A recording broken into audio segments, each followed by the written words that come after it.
Hi, Bebelies! Wow, Bebelies! So, kita nyo naman sa thumbnail, we're gonna test drive the new BYD Seal 5 DMI. Hala, paano ito i-on? Nakakakain ng tanga!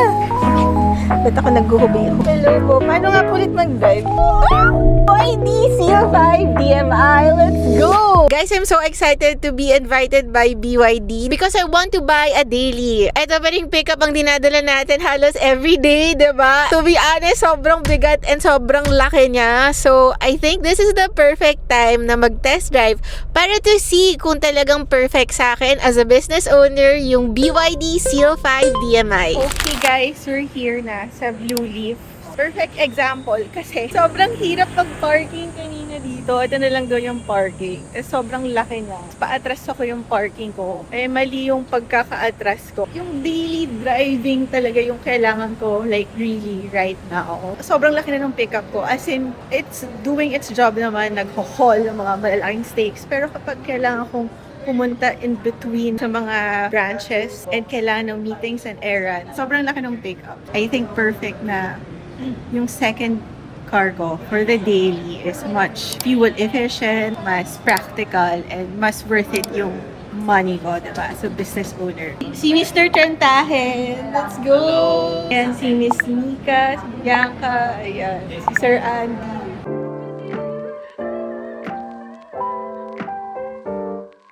Okay, bili na tayo ng daily. Wow, bibili tayo! Ganun-ganun lang. Naalala nyo dati? Cash! Ganun tayo sa business owner, lumevel up na tayo. I've been eyeing this BYD Seal 5 DMI. Sobrang pogi. Minsan lang ako makakita ng pogi. Ay! Oh, car girl. Pasok na ba ako sa car girl?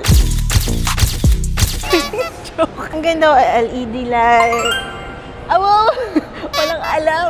Basta tingnan lang natin kung mabilis siya, madaling i-drive, and yung fuel efficiency niya. Guys, sobrang mahal na ng gasolina ngayon. Grabe. Binabayaran ko parang 15 to 20,000 pesos per month. Sa gasolina pa lang yun. Okay, so yung matitipid nito kapag pumupunta ako from QC branch to Parañaque branch, grabe. Sobrang laki ng matitipid. Kaya talagang I'm really looking forward na magkaroon ng second car. But parang sports car to! First impression na pawawa ko, as in, para siyang sports car with a snug fit. Tapos yung manibela, yung steering wheel, oh, alam niya. Yung mga natutunan din pala ako nun. Tapos may LED dito. Ay, LED. LCD. Ayun, yung gusto ko sa kotse, yung nakikita ko pa rin. So, para hindi awkward. Baka si malay mo, di ba, may masagasaan tayo, may mahit tayong mga markings, mga tumatawid. Ayaw natin nun. Tapos maganda yung dashboard. O, pwede kong ilagay yung mga camera ko dito as a content creator / business owner. Wow, sobrang luxe yung feel. Pero balita ko, sobrang, affordable. Feeling ko talaga mapapabili ako na ito. Oh my God, ang ganda. Hala, paano ito i-on? Nakakakain ng tanga. Anong push button? This is so nice for a daily. And wow, sobrang snug fit. Feeling ko nagre-racing tayo. Feeling ko mas mabilis pa to sa F. Ano mga bebelins, bili na ba ako? Parang sobrang nice nga nga. Tingnan din natin kung ilang babies, no? Kung ilang doggos ang kasya dito. Wow! Wow, it's so comfy here. Okay. Ba't ako naghuhubadera? I'm so sorry. Malayo pa siya. For a sedan, no? Maluwag siya. Kasya dito sila dugdug. Not bad, And it starts at, this price. Kaya sobrang pwede. Okay, as in, I'm actually considering buying. Wow! Ayan, nagbe-briefing muna kami dito. And then later, magte-test drive na tayo. Ulan.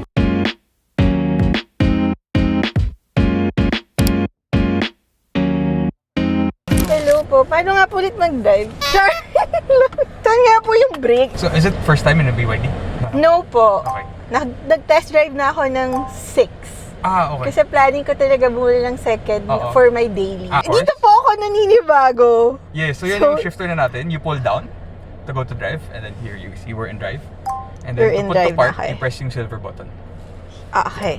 Yan, Oh, yung park na yan. okay. So pag pinindot mo yung park, automatic na mag-handbrake, automatic na lahat.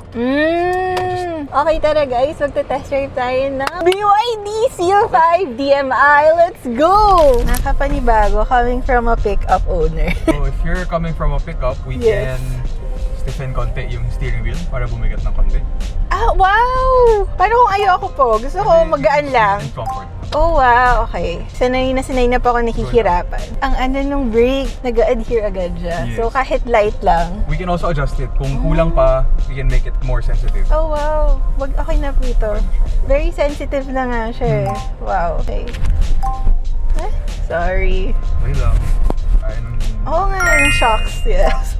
Ang ganda No ng shock absorber niya. Wow! Ang daming alam sa kotse. As a girl na business owner, question po, ano po yung difference ng electric vehicle, DMI, sa hybrid? DMI is BYD's hybrid.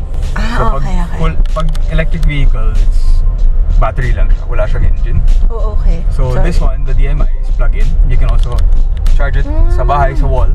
Or you can charge the battery using the engine while you're driving. Go, full.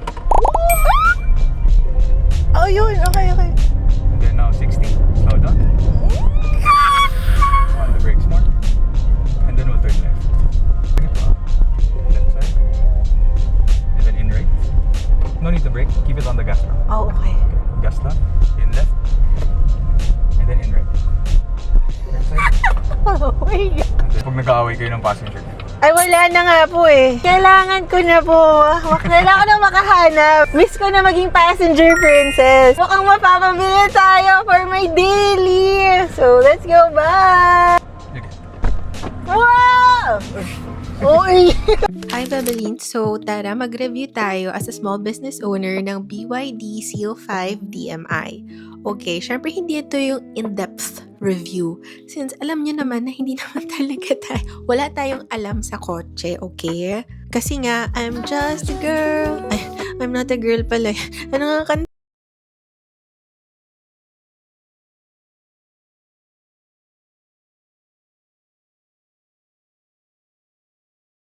Natutunan nga ako before sa mga car contents na yan. Let's review first yung exterior. So for me, very sleek siya and sobrang gwapo. Sakto rin yung size niya for me kasi hindi siya yung masyadong maliit. Tapos so hindi ka mabubuli no, ng mga truck, ng mga jeep. Ang saya din dito kasi yung trunk space niya actually malaki. I think kasya dito yung mga coolers ko para kahit papano pwede kong madala yung mga kunwari kulang na stocks ko ng mga frozen steaks ilalagay sa cooler.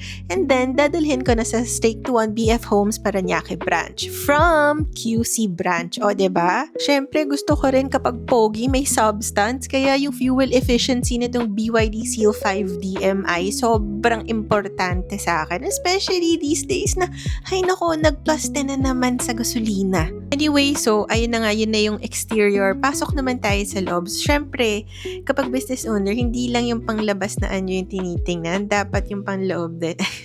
Joke. Kotse pala yung pinag-uusapan. Sorry. Anyway, moving forward, yung dashboard, sobrang ganda. It's leather. It's very sleek, very modern. Nice touch din yung LCD screen or yung monitor. And nung na-test drive ko siya, sobrang gaan ng manibela. Sabi ko kasi kay sir, from pickup ako. Tapos nung sabi niya, we can make it heavier. So, ang galing. O, diba? Para hindi kayo bigla-biglaan. So, merong transition na magaganap. Yung seat, lalo na yung driver seat, parang very snug yung fit. Yun nga yung sinabi ko kanina. Tapos, sobrang parang pang racing. Parang ganun yung feels. Then, yung sa likod din naman, leather seat, sobrang comfortable. And then, meron din USB-C and USB-A na pwede nyong i-connect dun sa back seat. Overall, I'm very impressed with the BYD Seal 5 DMI and I'm seriously considering buying one. So, yan lang guys. Thanks for watching. Bye! Don't forget to like, subscribe, and leave a comment below.